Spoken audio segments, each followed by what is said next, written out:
السلام عليكم ورحمة الله تعالى وبركاته. كنتمنى إن شاء الله تكونوا كلكم بخير وعلى خير، تكونوا في أحسن الأحوال. مرحبا بكم في كويزين إلهام. اليوم غادي نحضروا غريبة البهلة بواحد المقادير كيعطيوها مذاق رائع، كتجي بنينة بزاف. هاد غريبة، تابعوا معايا المقادير والطريقة في نفس الوقت. بسم الله على بركة الله. غادي نحتاجو إن شاء الله كيلو ديال الطحين، طحين الفرص العادي أو لا الخاص بالحلويات اللي عندكم استعملوه، حتى العادي كيجي مزيان. نقصت منه يعني داك الكيلو نقصت منه كاس وحمرته مزيان حتى صباح اللون ديالو مذهب. كنضيف عليهم واحد الشاصي ديال فلون كراميل الصغير اولا الكبير اللي عندكم ديروا. انا درت استعملت هاد الشاصي الصغيره. غادي نضيف 4 ديال الفاني، 4 ديال الشاصيه ديال الفاني. ممكن تستعملوا 3 اولا غير 2. بالنسبه للفاني يعني كون ما كثرتوا الفاني كيعطيها واحد القرمشه زوينه، واحد المذاق كيجي فيها رائع. هاد الخليط ديال ما بين المذاق ديال الكراميل مع داك الدقيق محمر كيجي مذاق فيها خطير. غير جربوها، انا متاكده تعجبكم ان شاء الله. كما شفتوا درت 2 كيسان ديال سنيده، يعني سكر حبيبات. كيسان ما عمريش. الا كنتو بتبغيوش الحلوه بزاف نقصوا ديروا غير كاس ونص.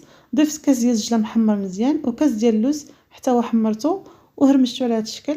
غادي نضيف رشيشه ديال الملحه.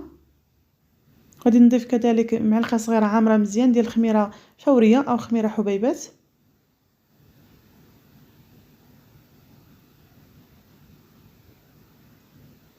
عندي هنايا 3 ديال الخمارات. بالنسبه للخمارات ما غاديش نضيفهم دابا، غادي نخليهم حتى للاخر عاد غادي نضيفهم.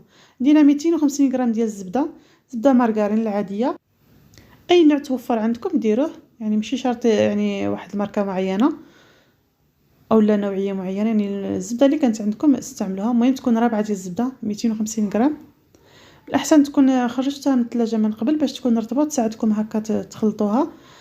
صافي هادو هما المكونات الاولى اللي غادي نخلطها مزيان، يعني نخلطهم حتى نسنجموا لنا ديك الزبده مع المكونات كامل اللي درنا حتى كيتخلطوا لنا مزيان. يعني ما تبقاناش الزبده هكا مكوره بزاف حتى كتفتت وتخلطنا تدخل في الطحين مزيان.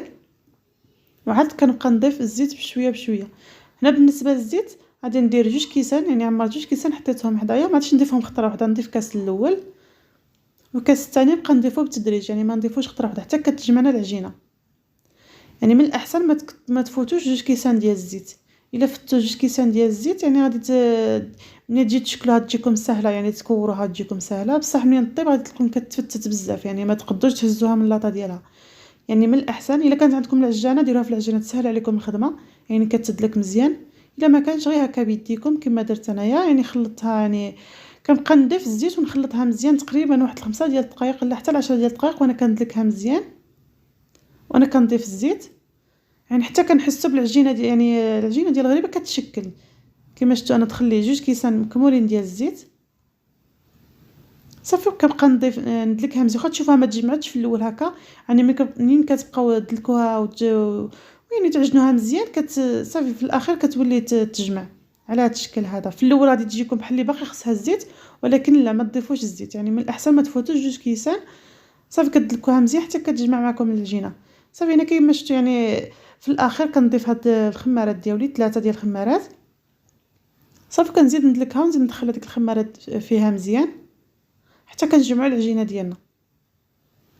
كون ما كانت كتشكل بصعوبه، كون ما كانت غريبه كتجي يعني مشقه وكتجي ما تكونش كتلصق في اليد بزاف من بعد ما طيب، يعني ما تكونش كتهرس بزاف، يعني تكون هشيشه وفي نفس الوقت ما تكونش كتهرس بزاف. صافي غادي نستمر ندلكها حتى تجمع لي العجينه ديالي كما شفتوا حتى جمعتها مزيان. المهم يعطيوها الخطر، يعني غير دلكوها وعطيوها الخطر، يعني عطيوها الوقت ديالها باش تجمع لكم.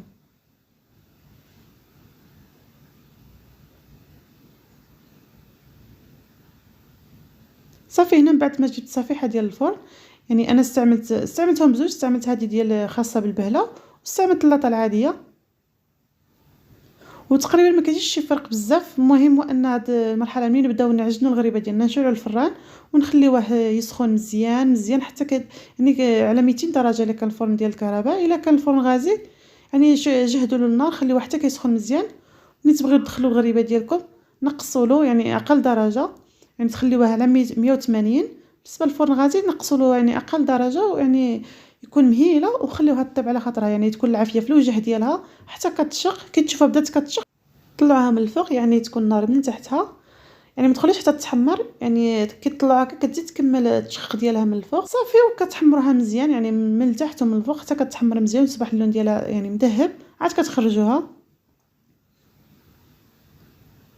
هنا كما شفتوا الطريقه كيفاش كندير يعني نكورها، يعني ما تخليوهاش مكوره يعني واقفه، يعني حاولوا تضغطوا عليها واحد شويه تجي هكا كما يعني شفتوا معايا.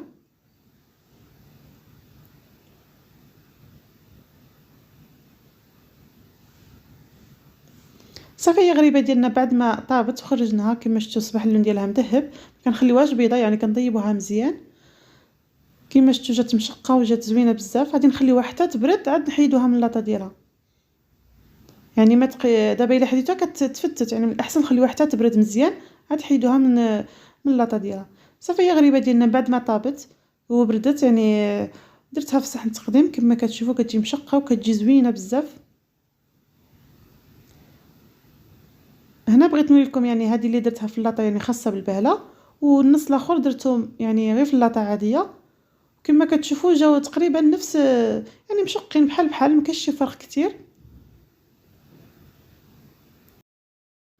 صافي لهنا كنكون وصلنا لنهايه الفيديو، كنتمنى الفيديو ينال الاعجاب ديالكم، نجربوا هاد الغريبه ان شاء الله وتنجح معكم. الى فيديو قادم ان شاء الله، مع السلامه.